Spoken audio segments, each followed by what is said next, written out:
in a room full of millionaires, you're talking about a sub. The one guy that's a billionaire, Peter Cancro, that's all he cares about. That's Kavrin Maguire. Along with his father and brother, he operates 25 Jersey Mike's across Minnesota and Wisconsin. In our conversation, we cover everything about being a Jersey Mike's franchisee and also discuss the new brand he just bought into. Perfect bread, perfect onions, perfect lettuce. The tomatoes being red, ripe, and ready. The minute we stray away from that, we turn into brands like Quiznos or Blimpies. The sandwich sizes have not shrunk. If you see anything on TikTok, you're hearing it from me first that it's all false. Charlie and his team, they've been fantastic to work with. It's a good time to be a part of Jersey Mike's and an even better time to be, a Jersey Mike consumer. You guys are the first franchisee. I think you have the whole state of Minnesota, if I'm not mistaken. And how did you discover the brand?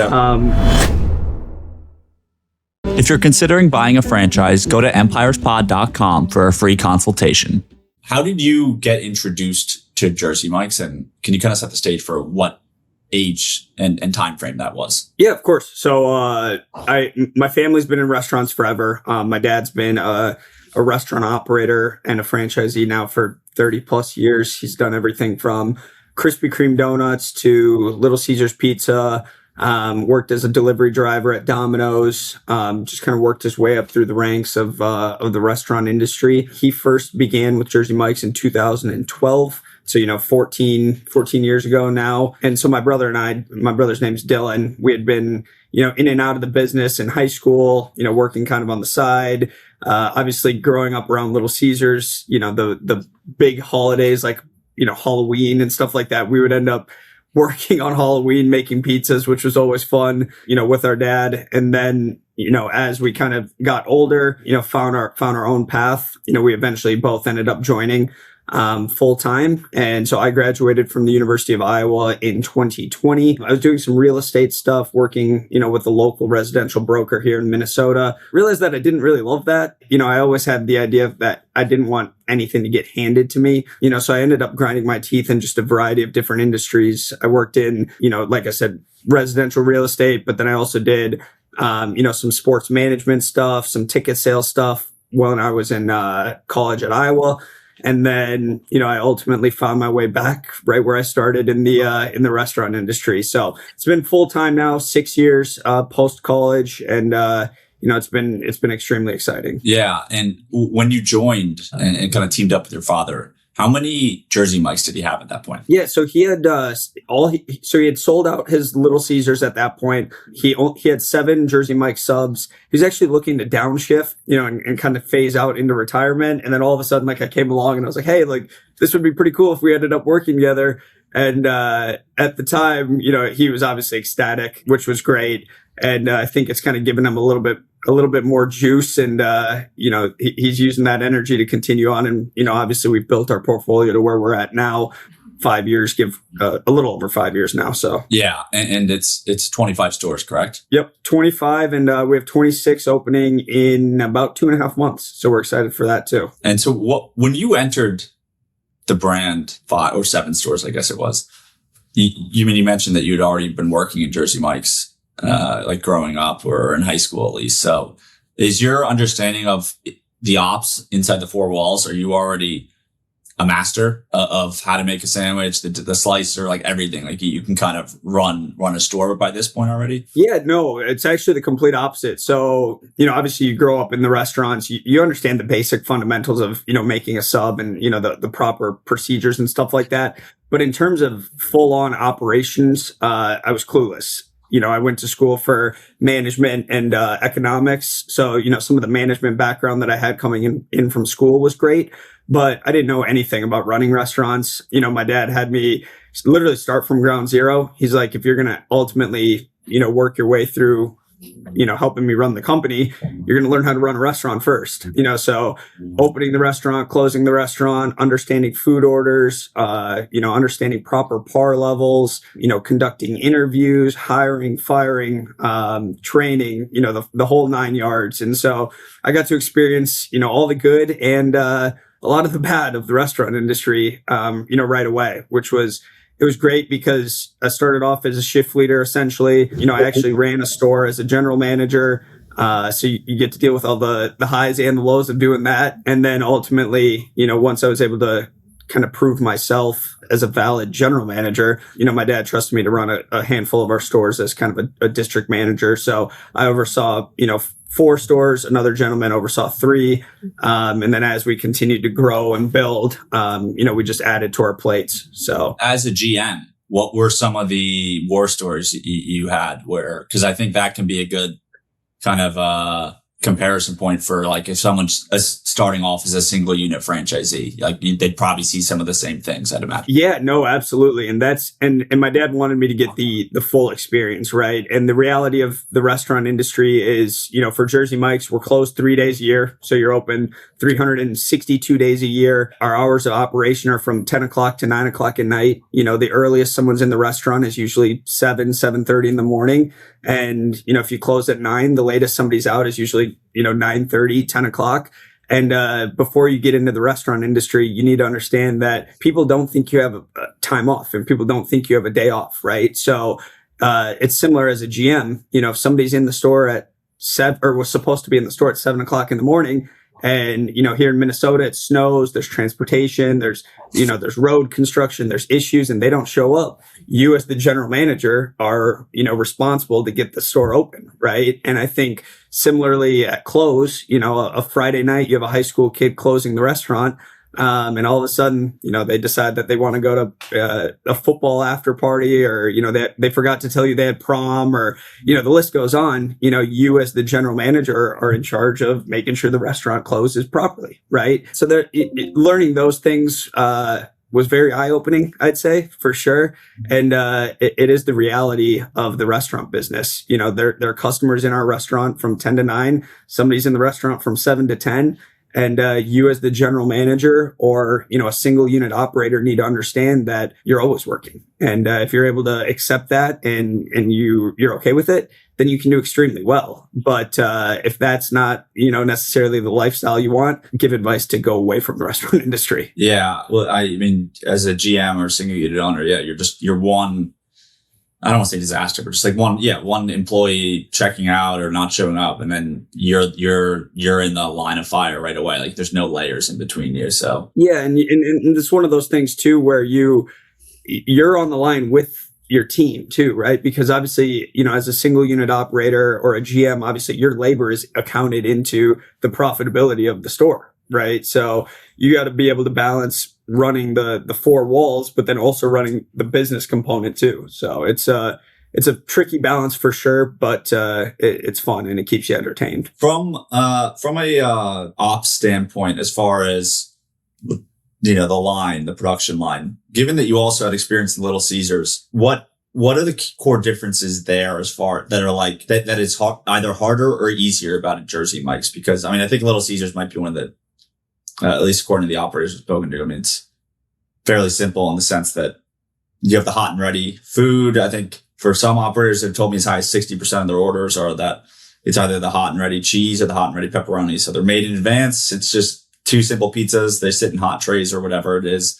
And you just wait for the customer to come in and pick it up. But yeah, obviously Jersey Mike's, you guys got the slicer going, you got the griddle, right, with the chicken cheesesteaks and the actual cheesesteaks made to order. So yeah, talk us through like, what do those ops look like and how difficult can that be to run it when you have a long line for the lunch hours? Yeah, definitely. So you hit the nail on the head with Little Caesars. Little Caesars was very much throughput oriented. You kind of have a general understanding of, how much product, how many pizzas you're going to go through, over your peak hours, obviously generally a very dinner heavy business, weekend nights, whereas Jersey Mike's on the opposite end it's completely different, right? We're very lunch oriented.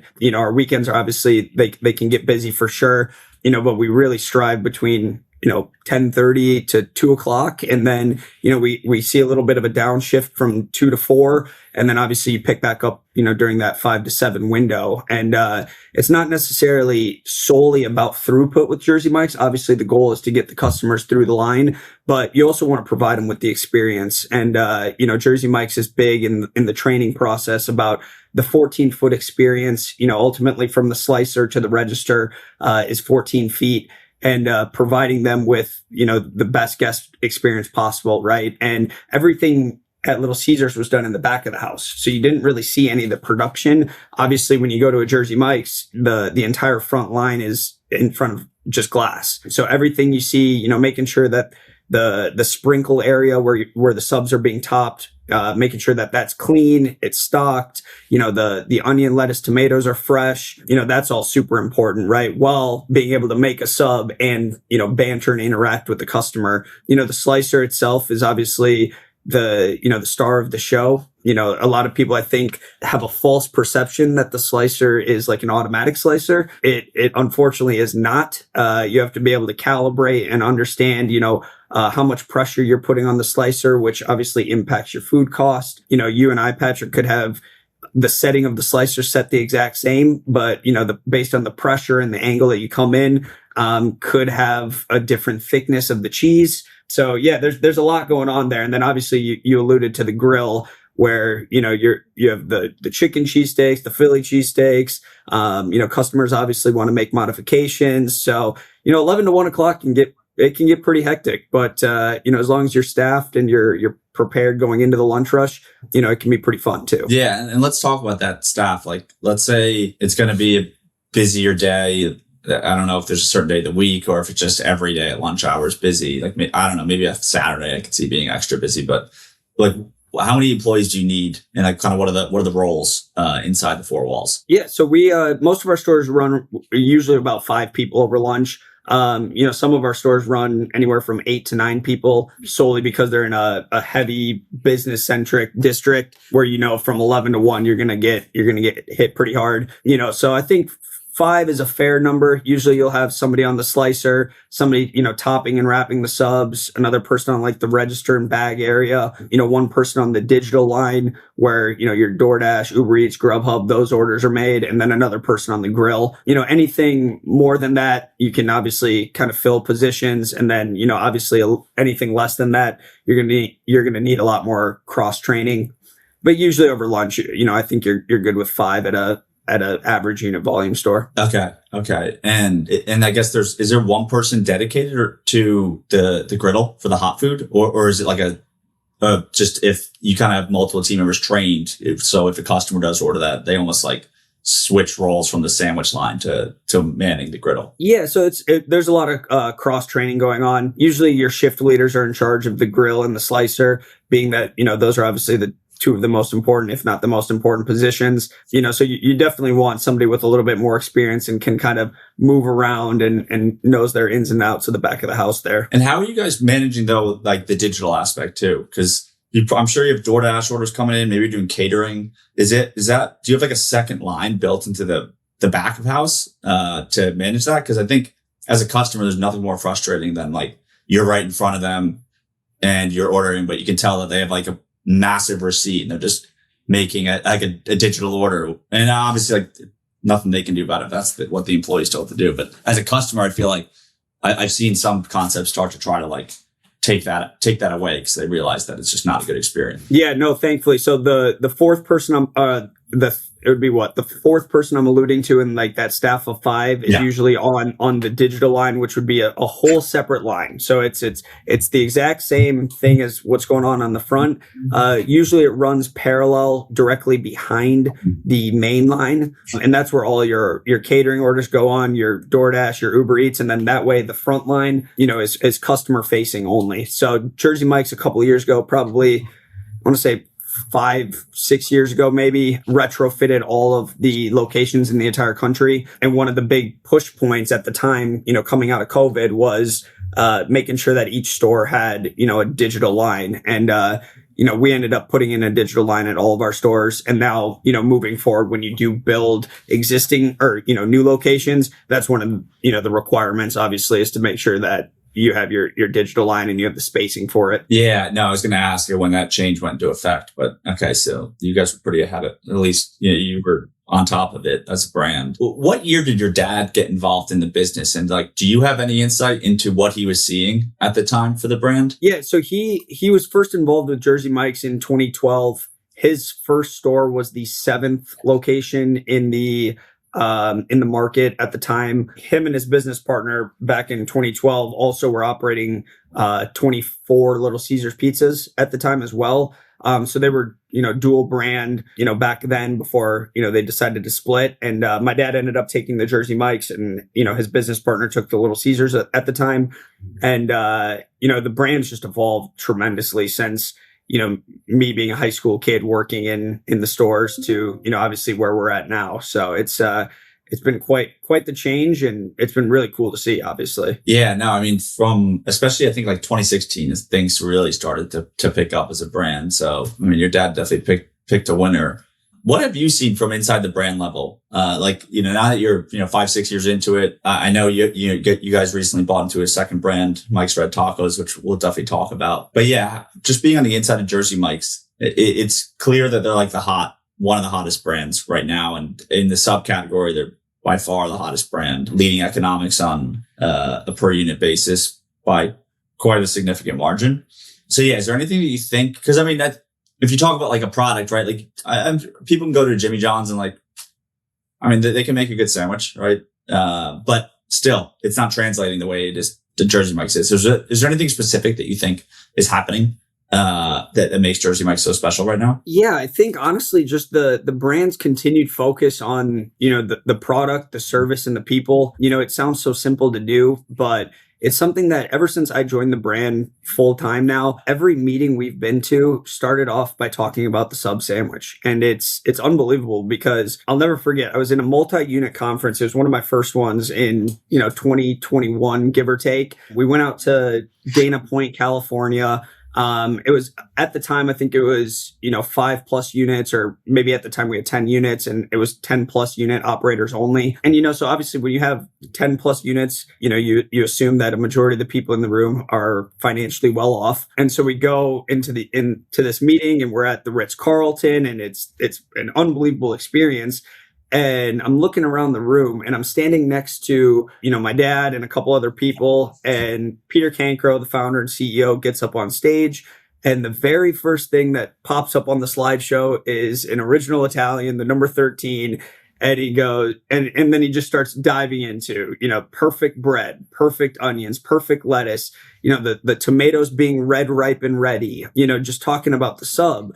And I thought it was weird at the time, obviously coming into the brand, I was like, we're at this super high level meeting. Everybody in the room, like I said, is, 10+ unit operators. They've all been in restaurants like my dad for, 20, 30 years, whatever it is. You have a bunch of the people from the senior executive leadership team there. And, we're talking about a sub. And I understand that's what we do, but like, this is the first thing and we spend a good 15-20 minutes talking about, the importance of product quality and, the guest experience. And, Peter at the time had said, the reason he goes to, the Ritz-Carlton or, some of these higher end hotels and brings the operators there is because their attention to detail and their attention to their uniforms and the level of service and, how he wants to emulate some of the things that are done at these, 5-star hotels inside of a sandwich shop. Right. And so there were little things like that. And fast forward, a handful of years later, the senior vice president of operations, or the vice president of operations at the time, his name was Chad Chirpak, and now he's in the sales team now. But he asked me, he's like, hey, do you remember the meeting back in Dana Point? He goes, what'd you take away from it?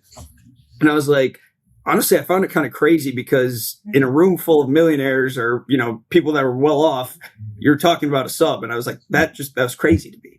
And he looked at me and he goes, you know why we make that such a focal point? And I was like, well, why? He goes, because in a room full of people that are financially well off and, you say millionaires or whatever, the one guy that's a billionaire, Peter Cancro, that's all he cares about. And if that's all he cares about and that's all he wants to focus on, then, who are we to say that that's something that we shouldn't focus on? So, when you talk about what's made Jersey Mike's, the culture, the people, the focus on detail, the product quality, it's something that, it's talked about every single meeting. And it's pretty cool to see. Yeah. I mean, 20 minutes about, wait, was it all about the number 13 or was it just in general?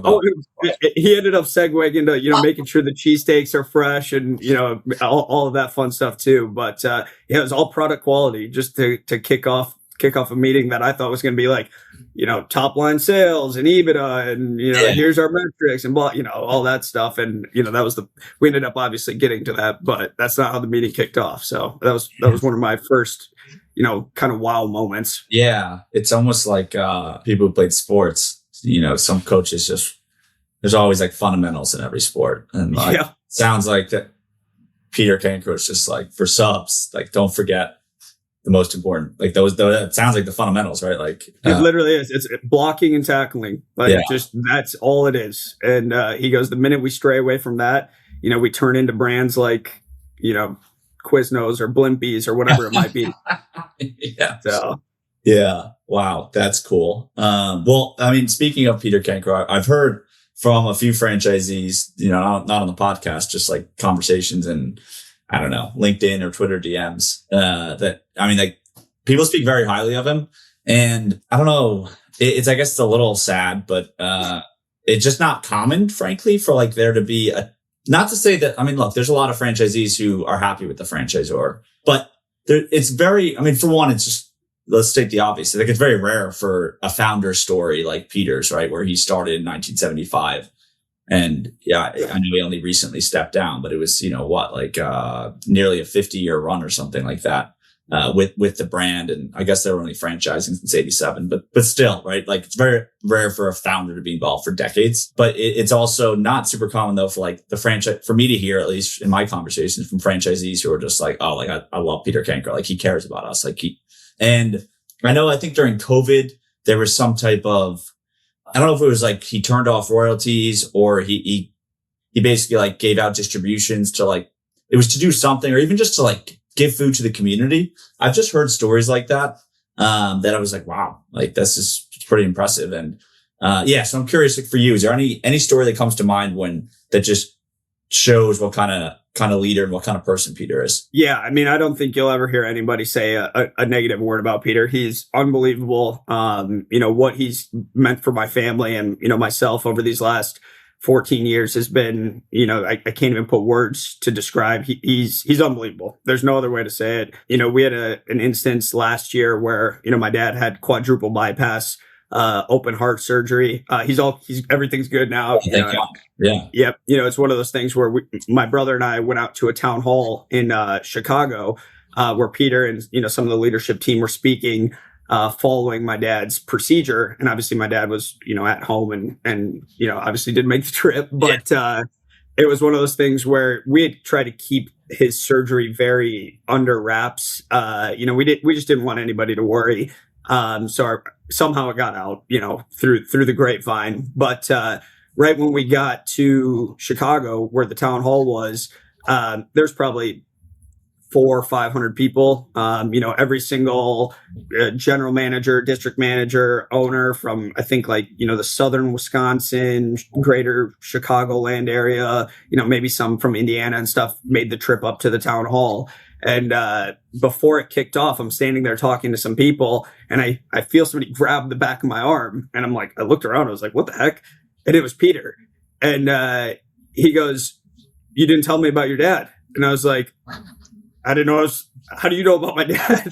And he's like, obviously is everything okay? He goes, I heard, that he had just went through a procedure. He goes, is there anything you need from me? Blah, blah, blah. And I was like, no, like I truthfully, I'm thrown off that you even knew about it. And the fact that you're coming up to me to check on him is awesome. And he goes, well, let's call him. He goes, and then he pulls up his phone. He's like, this is still his number, right? And I was like, yep, that's still his number. So then he FaceTimes my dad right there in Chicago before, we kicked off the town hall. And he, myself and my brother FaceTimed my dad and just kind of gave him a little check-in, following his open heart surgery. So, I mean, that's just a testament to who he is. His first thought, wasn't necessarily to go shake hands with a million people. It was just to come in and, check to make sure my dad was okay. And that was super cool. And you said this was last year or like 2024? Yeah. 2024 is when he had it. Sorry. So February of 2024. Yeah. Wow.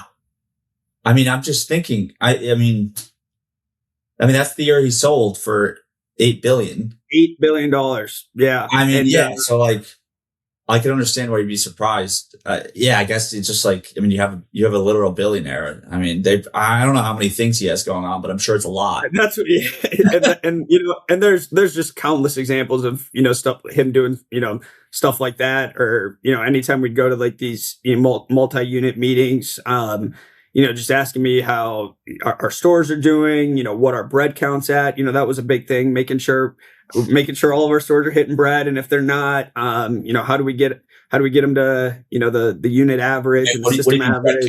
So Jersey Mike's kind of equates sales and bread, how much one loaf of bread can, ultimately equate in terms of a sales value. So not necessarily, they mean one and the same: sales, bread, how many loaves you go through a day, essentially, and so that was kind of a talking point for Peter as well. He made his way out to Minnesota a handful of times. And it was cool just to, stand next to him on the line and start making subs with him, or, he and I were on the grill together. There's just a bunch of cool examples like that. So like you said, you'll be hard pressed to find somebody say anything bad about the guy, because he's about as stand up as it comes. So no, that's an amazing story. Well, for you, evolving throughout the Jersey Mike's ecosystem that you guys have built for yourself in Minnesota, how has your role evolved? Because I know you started basically from the bottom, as you said, but I got to imagine, right, when your dad had to take some time off, even just for the surgery, right? Like, were you stepping in as the full-time leader of that organization versus, and like, where were you at from a role perspective for the whole portfolio of Jersey Mike's? Yeah. So, about 2 years ago, I got ownership in the company. So I was able to, go from kind of working underneath my dad to working with my dad, which was super cool. And so my role has transitioned now to, running all operational components of the business. Everything day to day is falls underneath my supervision, and then obviously helping out with our continued development, not only with Jersey Mike's, but now Mike's Red Tacos. So I think it's something that if my dad didn't think I was, ready for it, obviously I don't think he would have allowed me to be in this position, but, it's taken a lot of open conversations, a lot of trust, a lot of learning, and now we're in a good position where, he doesn't necessarily have to deal with day-to-day stuff. He trusts me to handle that, and, he can kind of focus on, more of the big picture stuff that we want to accomplish, in our continued development. So, that's been a cool transition for me, covering call offs to, now being where we are today. It's been fun for sure. Well, what is the org chart look like? Is it kind of the classic GM per store, area manager, director, manages a cluster of GMs and so on, and up the chain it goes? Yeah, that's basically how we have ours structured. Each store has, 4, 5, 6 shift leaders, the assistant manager, general manager.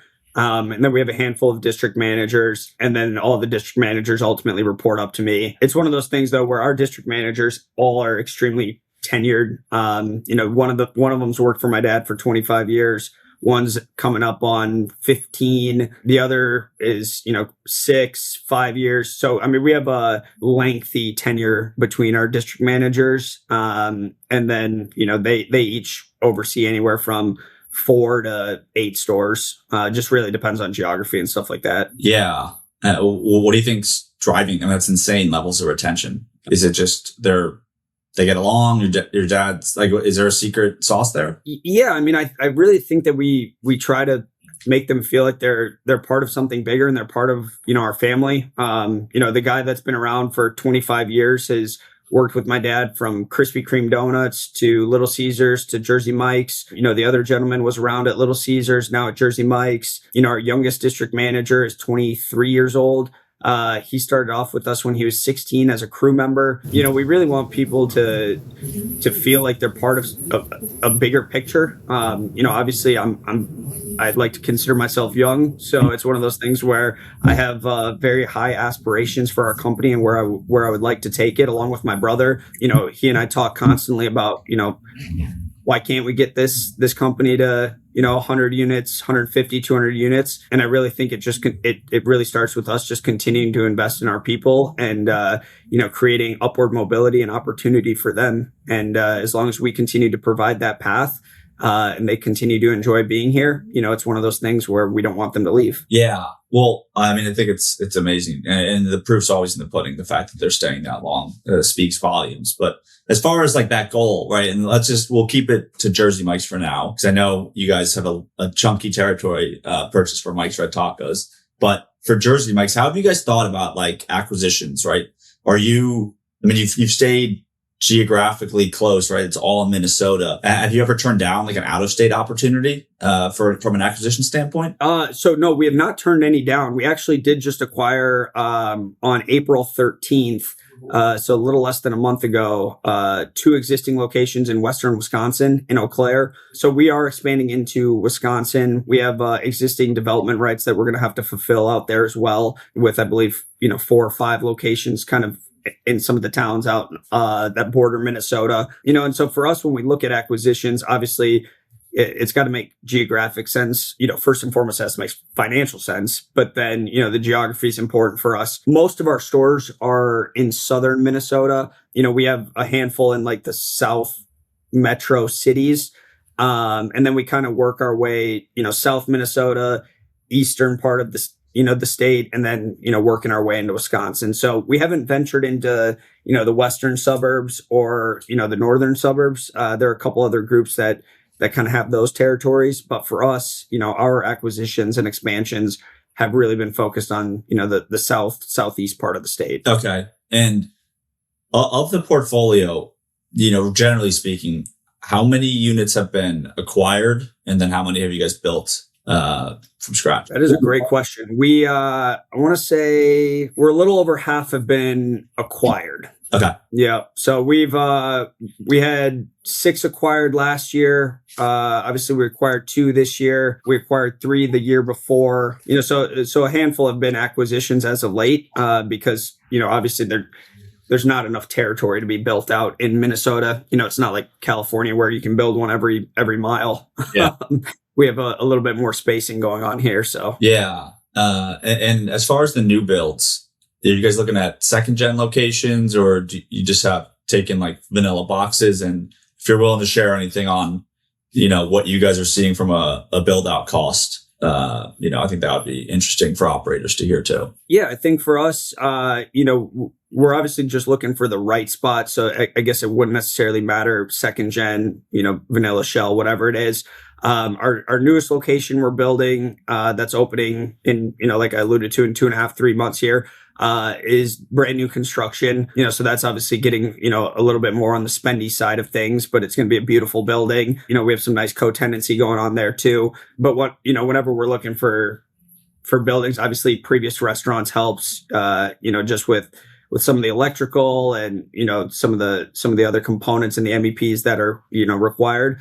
But, yeah, I think for us, going into an existing space is generally easier and more cost effective. I think back when I joined, the general build out cost were around $350,000, and now obviously you can get north of $500,000 for a store. So it's increased quite a bit, but I guess naturally so is everything in the world. So that's not a shock, but it's definitely you definitely want the right site. So yeah, well, let's talk like for you. What is the right site? I've seen Jersey Mike's. There's plenty in like suburban strip malls, and then I'm in the New York City area. There's also Jersey Mike's in New York and kind of the surrounding boroughs, if you will, which are 2 totally different types of real estate, right? And like as far as like population density surrounding it. Yeah, I think our position is unique because we, with a majority of our, not a majority, but a lot of our stores being in the southern part, we're in a lot of small towns. So 20,000, 25,000 people towns, and in those towns, you can't really afford to miss, right? Because your build out cost is the same generally as it is in the cities, and for us, selecting the right area, whether it's by a Hy-Vee or a Walmart or, where's the daytime traffic going to be, that's important for us in our selection process, especially when you get into towns with only 20,000 people. Here in the cities, it's obviously a lot easier because you have a good understanding of traffic counts. Obviously just being from the area, you understand, where most people go, stuff like that. So it's a little easier in the cities, but when you start getting into some of these smaller towns, the selection process and your willingness to put a store significantly decreases too. Yeah. Well, are you guys seeing, the recent FTD published AUV across the brand, a little north of 1.3 million, even in those small towns, are you guys seeing comparable revenue at those stores? Yeah, I mean, we're definitely in the smaller towns. We're seeing under, the brand average. Our company wide average is north of that 1.3 mark, which is obviously made up by some of our busier, higher volume stores in the cities. Yeah. But when you start getting into some of these small, more rural towns, you're just over the million mark for the most part, and that again varies based on the size of the town and stuff like that. Yeah. Well, it's just cool to see that it can work in towns like that, because there's a lot of people who would hesitate from ever wanting to put their concept in somewhere like that. But I feel like I don't know if I talked about this in a recent podcast or it was just a conversation, but Culver's actually publishes the data in their FTD about population around certain stores. And I think they have stores that are doing like nearly 4 million in revenue in towns where like there's about 10,000 people within 3 miles of the store. And it's just like crazy. But to me, it's like there might be, depending on the concept, sort of an arbitrage opportunity where if you build it there, you may be the only game in town. As you said, though, if you get that right location, if you're where the daytime traffic is going to be, because if you do miss, you're probably SOL. Yeah. And I think for us too, it's one of those where if you're able to get the right talent too, obviously you're selecting from a smaller talent pool in, these smaller towns just based on population size. But if you're able to get the good people, obviously compensate them well, create an atmosphere where they wake up and they say they get to go to work. They don't have to go to work. You can be in a pretty good spot because ultimately you have the best talent in town. We know we have the best product in town. And then you don't really give the consumer a reason to go anywhere else. So for us, it's been great. Our grand openings, we generally partner with either, a youth organization or a middle school and do some sort of free sub giveaway. And whenever we do these smaller towns, whether it's in Albert Lea or Owatonna or Faribault, Minnesota, we knock the doors off the building the first week because people are so excited to have, the new kid in town. And from there, it's just up to us to make sure that we continue, the service level. And obviously, the product quality doesn't slip either. Can you talk about the giving culture within Jersey Mike's? It's really common today where companies say like, oh, we have a mission, or, we care about donating to charity. But I think a lot of it is felt and become performative where I'm not going to say they don't mean it, but it's more just like they're trying to check a box of like, that's what you're supposed to do today. If you're a company, you're supposed to show that you're not just like, I don't know, I guess they're afraid of just being labeled like greedy capitalists. But again, this goes back to like prior conversations I've just had over the years with Jersey Mike's franchisees is they're like, oh no, we take this really seriously. Like our day of giving is a big deal. And like Peter, again, back to Peter Cancro, like he cares about it. And I feel like I read that it was about some, when he was early in Jersey Mike's, like, I think there was some, and I'm a Jersey guy. So down in Point Pleasant or where he started it, like there was some ice cream business or ice cream. I think it was like two brothers and they did some giving thing. Did you know the story behind this? Yeah, I don't know the full story, but there was an ice cream shop in Jersey that kind of inspired, his willingness and want to give and have that incorporated in his business. And, Jersey Mike's mission is, you don't give to get, you give to give. It's in our brand manifesto. It's, it's on our company website. It's really embedded in the culture and everything we do. Every single March is Jersey Mike's annual month of giving, where all stores participate in raising funds for, this past year, it was the 2026 Special Olympics USA Games that are here in Minnesota this summer. But, in years past, there's been,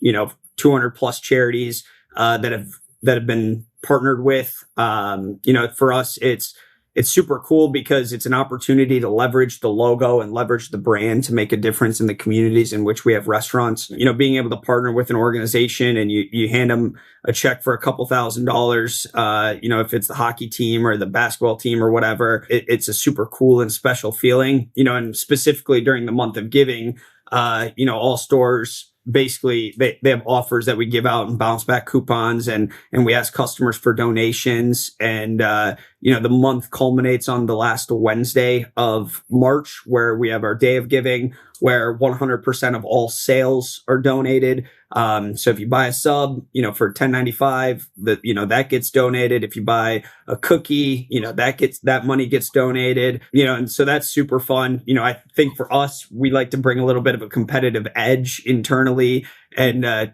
wouldn't say pin each store against each other, but just create a healthy competition to see who can raise the most money. This past year, we were fortunate enough to raise over $335,000 for Special Olympics USA Games, between our franchise group, which was super cool. And the past 2 years, just our stores. Yeah. And then the past 2 years, we've had the number one fundraising store in the entire country. Our Rosemount store was the number one store at over 50,000 last year. And then, we had another store this year in Egan off Cliff Road, that was able to accomplish that as well. So we take tremendous pride in that being part of our culture and that just being what we do. And we, like I said, we've been a part of multiple brands in the past, and we've been a part of brands that, do a lot of good within their communities, but, none have ever or can compare to what Jersey Mike's does and, the impact that we try to make. Yeah. I mean, that's incredible. And I guess if it's the number one store for the Day of Giving, it's probably, I'm going to guess, pretty high up there as far as one of the top performer stores across the brand on an annual basis. Yeah. So both stores actually were the number one fundraising stores. So it's not necessarily Day of Giving specific. Yeah. So it's a combination of your Day of Giving donations on top of what you raise throughout the month of March. Both stores perform extremely well for us. They aren't, Minnesota tends not to crack the top stores in the country because we got a little thing called snow that generally keeps the top performing stores out of those rankings. But both stores have performed well for us. But specifically during those months, that really just comes down to pride and passion and wanting to get involved. And we might not be the highest volume stores, and we don't have the most transactions, but we're asking every customer if they're willing to, make a contribution to the Special Olympics. We're going out to big box retailers and asking them if, they have any money in their budget to help us achieve our goals. And, I think, again, that just speaks volumes to our general managers, the shift leaders, and, the crew members that were in those stores. So, yeah, it's pretty remarkable, man. Even just, hearing kind of the stories about Peter and how the brand has grown, and then how it's all funneling down through to not just you guys as the franchisee, but your employees and then the community. So, yeah, I mean, I think that's maybe somewhat of unfortunately, I don't know if it's a lost art, but it's like that. That's one of the. I mean, it's just such a good example of franchising and why it's such a good business model when it works this way. As far as the transition, how have things been? Obviously, Peter stepped down. I know there was a big announcement that he's going to be helping spearhead bringing Jersey Mike's to the UK. But now you got Charlie Morrison in charge. Obviously the Blackstone deal happened. But Charlie Morrison just, epic run at Wingstop. Has there been any noticeable changes, so to speak? Anything different culturally, or just any nuance where it's like, oh, like that's like this is a Charlie Morrison impact or effect that maybe is just a bit of a different style than Peter? Yeah. I mean, I think obviously I was probably in a similar boat to a lot of people when, Peter stepped down, and, like I said earlier in the podcast, how much he meant to, me and my family. We were a little, I wouldn't say nervous isn't the right word, but you're like, everyone can be hesitant to change. And I think at first, maybe I fell under that category. But ever since Charlie and, the Blackstone acquisition and, the team that he's brought in with Stacy Peterson and, some of the executive teams, members of the team that have come in, I can't speak high enough about all of them. It's been super cool to see. I think one of the things you see online is Blackstone's making cuts to the sandwiches and you see it everywhere, right? The portion sizes are changing and, they're telling you to put on less meat. And, I can thankfully say on this podcast, all of that is false. The sandwich sizes have not shrunk. The proper meat and cheese portions are the exact same today as they were 18 months ago when Peter was still in charge. Blackstone has done nothing to negatively impact product quality, training procedures, nothing like that. So if you see anything on TikTok, You're hearing it from me first that it's all false. But Charlie and his team, they've been fantastic to work with. I had the pleasure of meeting a handful of them. Actually, just 2 days ago, they were in town for a town hall. And then, myself and my dad got the opportunity to meet with Charlie a couple months ago back in San Francisco. They're fantastic. They have a vision. They want to build off what Peter and his team created. They don't want to destroy anything. They're running with the baton, and I couldn't be more excited for these next 4, 6, 10, whatever months ahead, because you can tell that they've been in this industry for a while. They have some cool ideas, just from integration of LTOs, some back of the house IT stuff, a lot of cool stuff's in the pipeline, and it's a good time to be a part of Jersey Mike's, and an even better time to be, a Jersey Mike's consumer. So yeah. Well, no, you're dead right. I mean, it drives me crazy. I feel like every week I see a viral post about, private equity's already ruining Jersey Mike's. It's just, it's unbelievable. It's like an Italian weighs 6.4 ounces. It weighed that today, and it's going to weigh that 18 months ago and 18 months from now. So I promise you that the portion sizes aren't shrinking. Yeah, I mean, it's just it's crazy. I also just don't even think the argument makes sense. I think if Blackstone was, the whole private equity would shrink sizes to make more money. It doesn't make sense. Like, the franchisor would make more money if franchisees had to buy more product. Exactly. So it's like, hey, buy more meat, put more meat on your sandwiches, so you have to keep buying more meat. Like, the whole shrinking thing doesn't actually make sense from the franchisor perspective. But no, and then your customer retention goes down. Charlie and his team are extremely focused on continuing to increase, transactions, and continuing to increase the amount of people that eat at Jersey Mike's. I think it's something where right now, Jersey Mike's, like you said at the beginning, it's a hot brand, but I think there's so much that we have untapped. And I think, there are a lot of people that might not have even heard of Jersey Mike's, which is crazy to say out loud.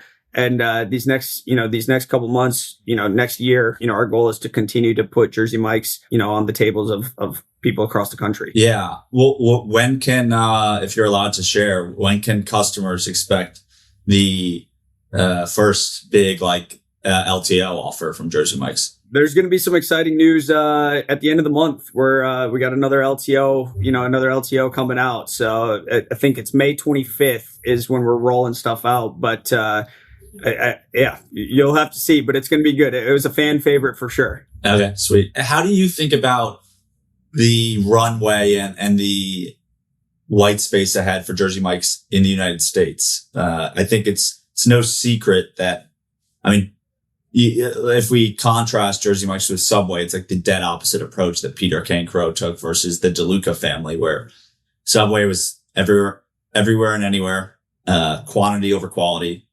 Peter did the reverse, quality over quantity. That said, though, around a little over 3,000 stores at the end of 2025 is where Jersey Mike's unit count was in the US. That's not that much in the context of a QSR, right? McDonald's has 13,000 locations. Subway is well above that. Not saying that a brand should be that densely put in the US, but yeah, how do you see that? Because I do think it does seem to, the reports coming out of the franchise and QSR media is that Jersey Mike's is looking to ramp up unit development and kind of just increase the unit count here by double or even triple over the next however many 5, 10 or so years. Yeah, I think right now we're at just over 3,000 locations nationwide. I don't have any confirmed knowledge, but I wouldn't be surprised if we got to 5,000. I don't anticipate having more than that. Maybe we do, maybe we don't. Obviously, there's always non-traditional locations or some other options, but one thing Jersey Mike's has done a great job at, and the development team and the field business the field business consultants, making sure that we're very cautious when we open up these stores to not cannibalize our existing locations. Obviously, third party continues to grow. I think I just saw something on Twitter that DoorDash in the first quarter did like 1 billion deliveries, right, or something crazy. So they're very cautious about that, and they want to make sure that you're not just putting stores in towns where you can seriously negatively impact an existing location. So I do think that we're gonna obviously see a ramp ramp up in growth. Obviously we're part of that development schedule, but it's going to be something where a very strategic approach is taken, both in collaboration with the franchisee and the franchisor, which is extremely exciting because I know from my firsthand account, there's some towns where we personally think that when looking at the data might say that, it could be a potential site or it could be a good site, but just knowing the local market, being able to have those conversations with the franchisor saying, we don't really think this is going to be necessarily best for our existing location, and their willingness to obviously listen to us and understand and, have those conversations is important. So I think you'll definitely see a ramp up in growth, but it's definitely going to be a strategic and smart growth in collaboration between the two parties. Yeah. Well, it's also just like, it's a tough line to walk, I think, for both the franchisees and the franchisors, because, there's always the thought that, like, okay, this might cannibalize an existing store somewhat, but if it's the same franchisee that owns it and they're still both performing at a certain level, it might be worth it. Because the risk is, right, like a competitor opens up and then exactly they're still going to segment off, even if it's not as good as Jersey Mike's, they're going to segment off some traffic just by merely existing. And so, yeah, that's the tough calculus almost, like, right, for the franchisor. And again, even for you guys as a franchisee, it's like, do we infill those opportunities, or do we say no, it's actually not worth it? But yeah, it sounds like there's active conversations trying to figure that out. Mike's Red Tacos, man, you guys are the first franchisee. I think you have the whole state of Minnesota, if I'm not mistaken. Yep. How? Yeah, that's correct. Talk to me about that, man. How did you discover the brand? I was with Andrew and the team at the Multi-Unit Franchise Conference over a month ago, I guess now. But anyway, I got to try the food too. I went out to San Diego. So, what were your thoughts? I mean, it was phenomenal. Yeah. I mean, Mike gave us, gave us a tour, and, the food was amazing, man. It was me, a Jersey Mike's franchisee, and, another friend of mine who owns some restaurants and used to own a bunch of Wingstops. But, we ordered a ton of food, man. Good. It was disgusting, but it was awesome. Yeah. Way too much. People are looking at us like we're crazy with the amount of food we ordered, but we wanted to try it all, man. So, I'd love to hear how you were introduced to the brand, though. Yeah. So, Andrew and my dad have been friends just through Little Caesars in the past. That was the connection there. Yeah. Andrew obviously was an early investor into, Mike's Red Tacos with Bill Phelps, who is the CEO or former CEO of Dave's Hot Chicken. We had previously been exposed to Dave's Hot Chicken here in the Minnesota market, so knew some of those guys just through our connection with Dave's. And, just through some conversations, Andrew had mentioned that, there was this taco shop out in San Diego. And, if we'd be interested, they were looking to, obviously launch it as a franchised brand. My dad and I went out there. We met with Mike. We met with his wife, Leona. Bill Phelps came out from LA. Vincent, who was previously worked for Bill Phelps, was also out on this visit. And yeah, the food was unbelievable. Obviously the people, that I just mentioned, we like them, we trust them, we want to work with them. And then Mike and Leona, and just listening to their story about how they started off as a food truck to, a brick and mortar to, the highest scoring Yelp in the area. It just kind of reminded me a lot of, Peter's story, starting at the ground up with Jersey Mike's and just kind of building something. And, the combination of the food being fantastic, the story of the founder, the investors, and the leadership team, the combination of the three of them was a no-brainer for us. And I couldn't be more excited. We, like you said, we bought the whole state. And our first one's going to hopefully open up here in, October of this year. So, and were you and your father looking for a new brand, or did this just come, because of that connection with Andrew, you discovered it and you're like, well, we think this is worth the leap of faith? Yeah, I think we weren't necessarily looking. We'd like to keep all of our options open. Like I kind of talked about earlier, our goal is to continue to provide opportunity for people on our team. And obviously Jersey Mike's being relatively capped here in Minnesota, or us already having, a certain number that we're going to build out. We had kind of thrown around the idea of another brand. I wouldn't say we were necessarily actively looking, But, we had those conversations, and then, just it kind of right place, right time. Andrew and my dad talking, leading to us hopping on a flight to San Diego. So how did you guys think through, let's call it like the portability of the concept? Because obviously it's super early stage, so very different than Jersey Mike's. I mean, relatively speaking, still vastly different. I know your dad was into Jersey Mike's in 2012, so it wasn't like they hadn't even crossed 1,000 locations yet at that point. But Mike's for Tacos, right? Three locations, so very different.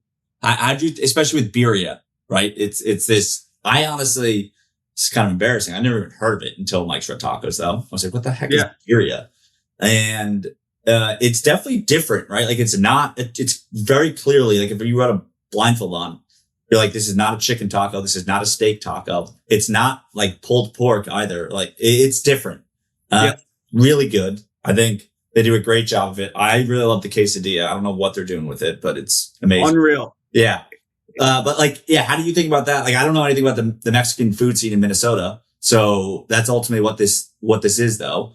Talk to me about that and like the portability and being confident that like, hey, we can make this work. Yeah. So, I mean, obviously when the back end team, Vincent and Bill and Andrew were looking at, a concept to invest in, they did a lot of due diligence on their end, obviously to back a concept like this. For us, it mirrors a lot of what Dave's Hot Chicken was in its early stages with the Nashville hot chicken segment. And, the growth trajectory of that category and how, birria right now is on a very finite number of menus and how, these last couple of years we've seen it uptick, and the percentage of, awareness and the percentage of menus it's on across, the country, that line is very similar to that of Dave's and the timing in which they hopped in the Nashville chicken concept or hot chicken concept. So that obviously gives us a lot of confidence. Obviously someone like yourself being in the restaurant industry, but not having it, just further shows that a lot of people don't know what it is. And once you do have it, it's hard to go back, because it's one of those things where in the Mexican culture, it's generally reserved for special occasions, quinceañeras, birthdays, whatever it might be. It's more of a delicacy than it is you're going to eat it every single day. And for us, if we're able to allow you or provide you the option to eat it every single day, at scale, that's something that's super exciting for us too. What did you think? I imagine you got a tour of the restaurant and really you and your father probably dialed in on the ops. How do you think, I know you haven't opened your first store yet, but how do you feel about the operations? And, like earlier we went through with Jersey Mike's, what does the team look like inside the four walls? What are the different roles? What's the highest staffing you need on a given day? Like, how does this all compare to Mike's Red Tacos? There's prep work with birria. I know it's like at least 5 hours of the slow cooker or whatever. So talk about that and like how you thought about that relative to Jersey Mike's. Yeah, so we went out to the first two locations, a handful of times. I want to say like 3, 4, 5 times. We brought my mom out there. We brought, my brother's girlfriend out there. We brought my cousin out there. At that point, I was like, you know what? This is just a good excuse for us to go to San Diego and get out of Minnesota. But my brother and I actually went to the grand opening of the third location, and we worked the entire week. So we got a full scope of like, I think they opened on Tuesday, Taco Tuesday. And so we ended up flying in to San Diego a little early, did a little bit of training on, Sunday, Monday, worked the grand opening Wednesday, Thursday, Friday, Saturday, and then we're back in Minnesota on Sunday. But, the operations are completely different than a Jersey Mike's. It's very throughput oriented. Your staff sizes, obviously we were there for a grand opening, but, there were 20 plus people in the back of the house. You had, 4 or 5 people in the front of the house. The prep work, the cilantro gets cut fresh. The radishes are cut fresh. Each taco is made to order on the flat top griddle. All the burritos are assembled, made to order. The churros, the chips, everything's fried in the back of the house. And then just the prep work of the birria itself. Like you said, it's a process. You can thankfully start a batch and let it cook overnight, and essentially just a giant crock pot. but it's one of those things where it's very different than a Jersey Mike's, but it's something where you can create efficiencies that allow you to get the throughput out pretty effectively. Yeah. Well, the store we went to was the third store. Super. How about that sign? The signage is unbelievable. Signage is phenomenal. I wrote a newsletter on this for people listening to it. So check out the newsletter. I can link to it. But yeah, I took pictures and everything. I mean, the store's really well done. You can tell it's got that, like, for me at least, I feel like it's like, okay, like this has that touch of like the Dave's Hot Chicken vibe, but like, it's not, I don't think it's necessarily graffiti on the walls the way Dave's did, but like just the wall design too. But like there's the kiosks and it was super smooth and it was hopping. It was just a Friday afternoon, probably I think a month after it initially opened. And it was 12 p.m. and there was busy, man. It's interesting. Those tacos, like they threw my brother and I on the grill, and thankfully we had a little bit of a grill experience just with Jersey Mike's and the Philly, so we knew what we were doing. But you look at the little kitchen display system and you see like 80 tacos are due, and I'm like, this is crazy. Well, and we went on Taco Tuesday for the grand opening, and so obviously there was a lot factored in, but it was one of those things where my brother and I were looking at each other like, oh, this is legit. Like this is a lot. So it was fun. Yeah, I mean, even like when you look at the menu, like what were your thoughts on that? Because I think it's dialed. I mean, you have like Raisin Cane's at one end of the spectrum, which is the simplest version of a menu, but not to say it's easy. It's just simple. Yeah, I mean, they got tacos, burritos. They got the crunch stack, which I got, and that was phenomenal. The crunch stack, unreal.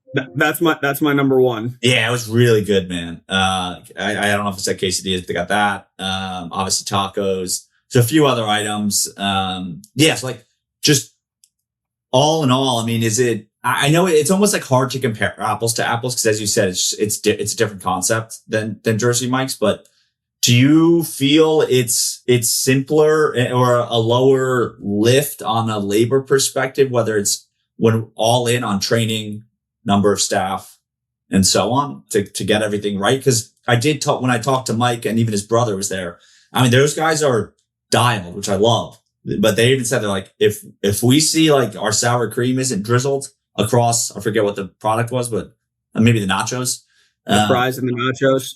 Yeah, they're just like, hey, if the sour cream isn't drizzled in the right way, the right thickness, like we send it back. Like the details matter. So all things considered, just again, I'm curious to hear like how you measure that from an operational burden compared to Jersey Mike's. Yeah, I mean, I think the menu simplicity is great. And once you start learning the menu build, a lot of the items kind of build off of one another. Like the fries are made similar to the nachos. The tacos are all generally, pretty similar to one another. The difficult part with Jersey Mike's when it comes to the staffing perspective is being very customer front facing. You're looking for somebody who has the ability to execute the throughput at a high level, but you're also looking for somebody who can create that customer and guest experience. And that's a lot to do at once, right? You have to be able to make the sub, but then also talk to them about how, the Minnesota Timberwolves got killed last night.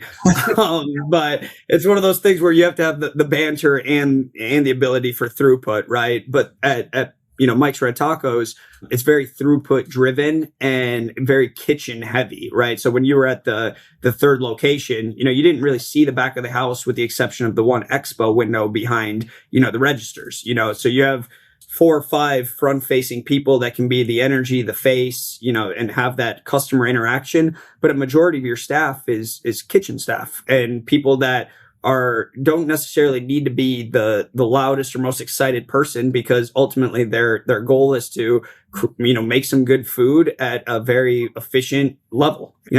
That aspect, I think, for me is exciting because I think it's going to open up our talent pool. Because unfortunately, at Jersey Mike's, there's times we might pass on somebody because they're a little.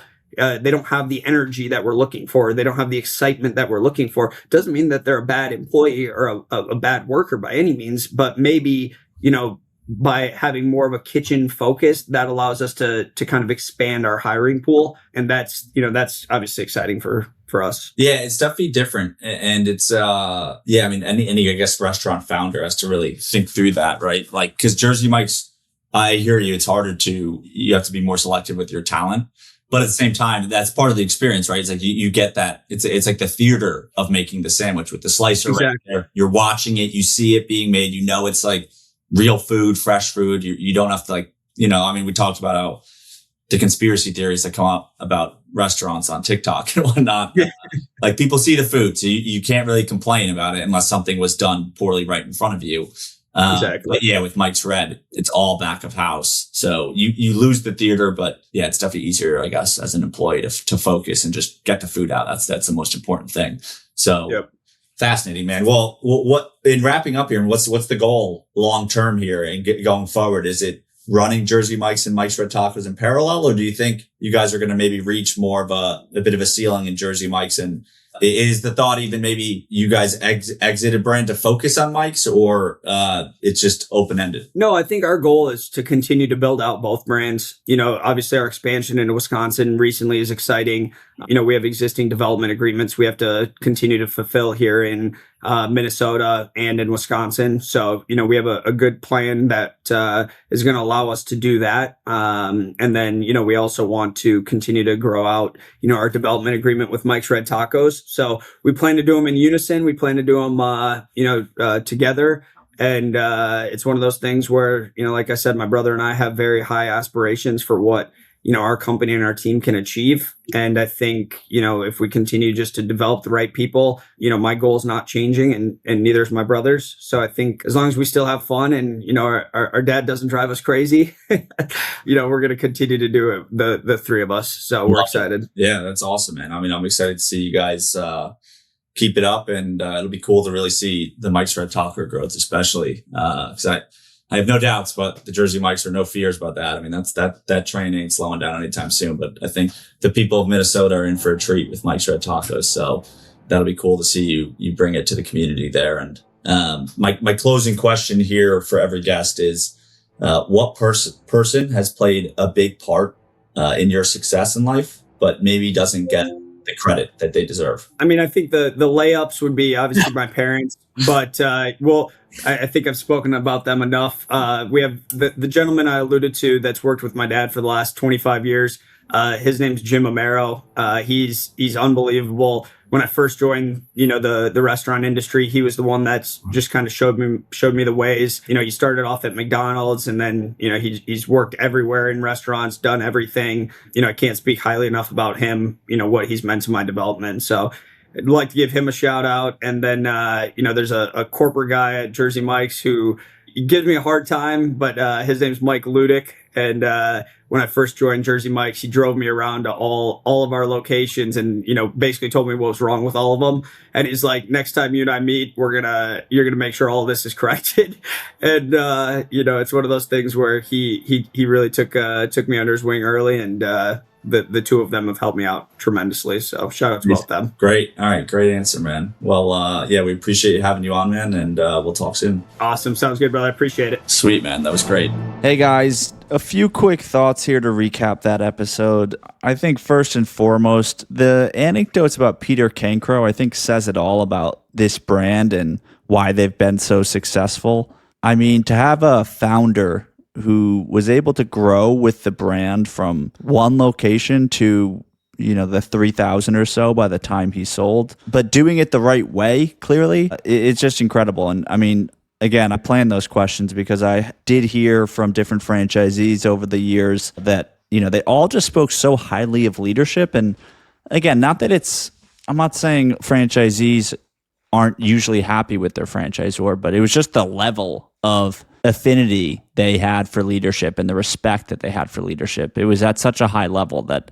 I had a feeling Kavrin would have some stories, and they did not disappoint. So it's really cool what they're up to. It's not uncommon to see these kind of second, third generations of ownership within a family coming into play. And yeah, I mean, they've done a great job expanding across Minnesota into, different sectors from the small towns to the urban locations. And I think it's really going to be cool too to watch what they do with Mike's Red Tacos. So, for those of you who have subscribed to my newsletter, you probably already discovered that brand a few months ago. So if you're not subscribed to my newsletter, go to empirespod.com and you can subscribe there. But I did a write-up on that brand a few months ago.